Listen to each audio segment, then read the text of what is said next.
So finally 18% tariff है भी या नहीं, और कौन से इंडस्ट्रीज को फायदा होगा? तो सबसे पहले डोनाल्ड ट्रंप ने IEEPA मतलब international emergency economic powers act के तहत इंडिया पे 50% टैरिफ लगाया, जो नेगोशिएशन के बाद 18% हो गया। उसी को सुप्रीम कोर्ट ने कल खारिज कर दिया और इंडिया इसी की वजह से वापस से MFN स्टेटस पे आ गया। मतलब इंडिया के एक्सपोर्ट्स पे अब टैरिफ 3% के आसपास होना था।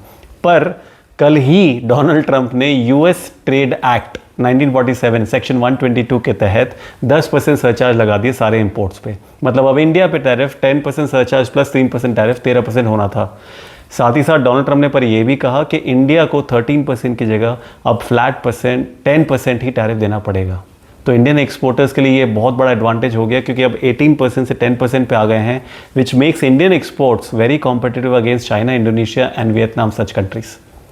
अब इसमें सबसे ज़्यादा फ़ायदा होगा टेक्सटाइल इंडस्ट्रीज़ को, जो 25% तक एक्सपोर्ट करते हैं, जेम्स एंड ज्वेलरी जो 15% तक एक्सपोर्ट करते हैं, इंजीनियरिंग गुड्स जो सेक्शन 232 में फॉल नहीं करते। पर सेक्शन 232 जो नेशनल सिक्योरिटी एक्ट का सेक्शन है, इसमें जो गुड्स फॉल करते हैं लाइक एल्यूमिनियम, स्टील वगैरह वगैरह, उन पे अभी भी 25 से 50% तक का टैरिफ रहेगा।